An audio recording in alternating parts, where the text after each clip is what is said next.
मंडळी, मानदेश प्राईममध्ये सर्व प्रेक्षकांचं स्वागत करतो। हा जो माझ्या पाठीमागं तुम्ही रस्ता बघताय, हा रस्ता आहे एस टी स्टँडपासून भिवघाटला जाणारा हा मुख्य रोड आहे। आणि या मुख्य रस्त्याची अवस्था ही कशी दयनीय झालेली आहे, माझ्या पाठीमागं तुम्ही चित्र बघताय। या अशा पद्धतीने हे खड्ड्याचं स्वरूप या ठिकाणी प्राप्त झालेलं आहे या रस्त्याला। आणि या रस्त्याच्या खड्ड्यामध्ये बसून इथल्या आटपाडीतील ग्रामस्थ आहेत त्या नागरिकांनी अक्षरशः खासदारांचा निषेध केलेला आहे। या आटपाडीमध्ये येत असताना खासदार हे बायपास रोडने येतात। आटपाडीतील मुख्य जो रस्ता आहे या रस्त्यामधून ते येत नाहीत, म्हणजे त्यांना हा रस्ता दिसत नाही का? आणि वेळोवेळी या रस्त्यासाठी पाठपुरावा करूनही हा रस्ता जर होत नसेल तर हे प्रशासन काय करते? अक्षरशः झोपेचं सोंग घेतले का? असे अनेक या नागरिकांकडून प्रश्नचिन्ह उपस्थित होत आहे। याचा एक निषेध म्हणून या आटपाडीतील नागरिकांनी या रस्त्यात जे पडले ते खड्डे, या खड्ड्यामध्ये जे पाणी साचले, या पाण्यामध्ये बसून अक्षरशः खासदाराचा आणि इथल्या लोकप्रतिनिधीचा निषेध केलेला आहे। तर ज्यांनी हा निषेध केला आहे ते महेश पाटील आपल्यासोबत आहेत। आपण त्यांच्याशी संवाद साधणार आहेत की नक्की काय तुमच्या भावना होत्या की त्या दिवशी तुम्ही बसून या खड्ड्यामध्ये अक्षरशः निषेध केला। नाही, कसं आहे, साधारण एक 5 वर्ष झालं मी पाहतोय आणि नागरिक या रस्त्यावरनं जाता येत आहेत। 5 वर्ष हा रस्ता खराब आहे, म्हणजे अगदी पॅच भरणं चालू आहे, मान्य आहे तिथंपर्यंत। पण याच्यासाठी काहीतरी 20-22 कोटी आलेत असं कळलं तरी माणसं साधारण एक 7-8 महिन्यापासून शांत आहेत। मग नक्की याच्यामध्ये आता खासदार आटपाडीमध्ये आम्हीच निवडून दिलेले, आम्ही त्यांचेच लोक आहे, पण आम्ही निवडून दिलेले खासदार आटपाडीमध्ये येत आहे, जातात आहे। पण ते काय होतंय, या रस्त्याबद्दल कोणी समस्या त्यांना मांडायला गेल्यावर त्यांचं दुर्लक्ष होतंय असं नागरिकांनी आम्हाला येऊन सांगितलं।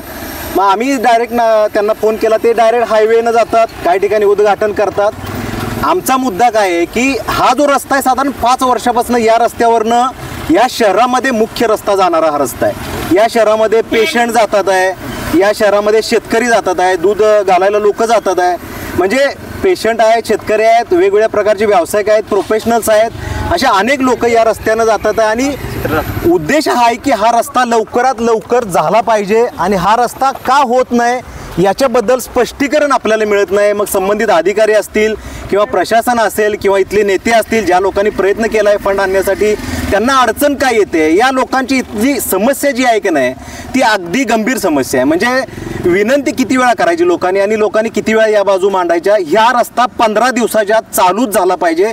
बरं, खासदारांचं याच्यामध्ये लक्ष घालणं तितकं योग्य आहे का नाही मला माहीत नाही, पण नागरिकांच्या समस्या तरी खासदारांनी जाणून घेतल्या पाहिजेत का नाही? एखाद्या खासदारांना तुम्ही जाताय, सांगताय की बाबा आटपाडीमध्ये हा येणारा रस्ता 5 वर्षापासून बंद आहे, त्याच्याकडे लक्ष द्या तुम्ही, किंवा नागरिकांच्या समस्या लक्षात घ्या। पेशंट जे जातात या रस्त्यावरनं, काही लोकांच्या मला आता फोन आले की बाबा मग तुम्ही खासदारांना सांगा। मी काय म्हणतोय, आम्ही बाजू मांडतोय, काही लोक फोन करतात की बाबा ठीक आहे होऊन जाईल। अरे कधी होईल? एखादा तुझ्या घरातला एखादा तुझे संबंधित कोणी याच्यावरनं पडल्यावर, तुझा पाय मोडल्यावर, कंबर मोडल्यावर, का दुसऱ्या दुखापती झाल्यावर या गोष्टी होणार आहेत का? या समस्या जास्तीत जास्त चांगल्या भावनेतनं आम्ही पोचवायचा। मी त्या दिवशी इथं बसून एक व्हिडिओ बनवला आणि प्रयत्न केलेला आहे। नागरिकांच्या समस्या खासदारांपर्यंत जातील किंवा संबंधित इथले आमदार असतील, विधानसभेचे सदस्य असतील, सर्वांपर्यंत, प्रशासनापर्यंत पोहोचावेत, एवढाच उद्देश माझा होता। निवडणुकीच्या पूर्वी जे खासदार होते आणि निवडणुकीनंतरचे जे विशाल पाटील आहेत, काय फरक वाटतो?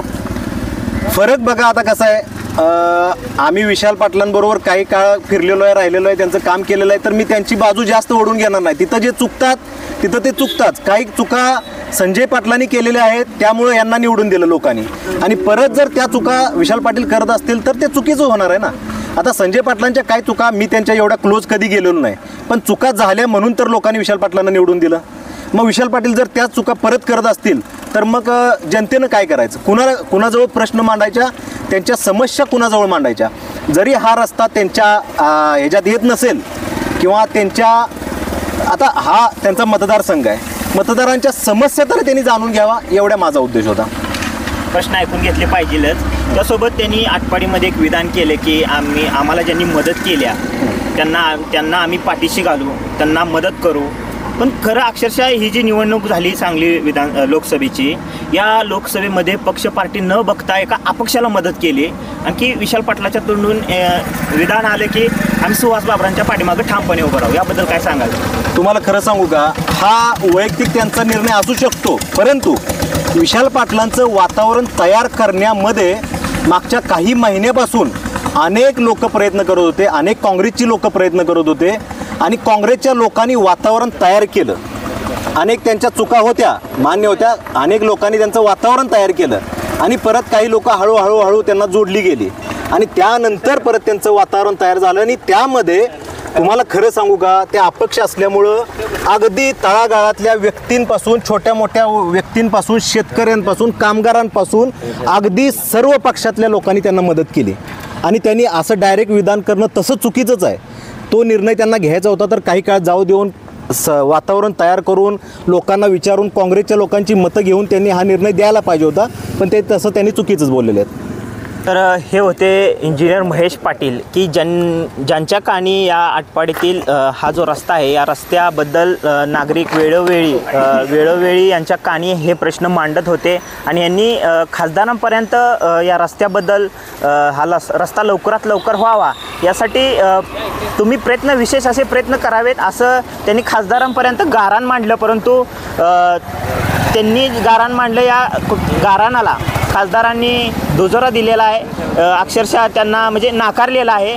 आणि अशा रीतीनं या रस्त्याच्या आणि आटपाडी तालुक्यातल्या ज्या समस्या आहेत, या समस्याकडेही खासदारांनी वेळोवेळी लक्ष दिलं पाहिजे असं त्यांच्यामार्फत सांगण्यात आलेलं आहे. आवाज माणदेशाचा, माणदेशातील प्रत्येकाचा. माणदेश प्राईम सबस्क्राईब करा आणि अपडेट रहा.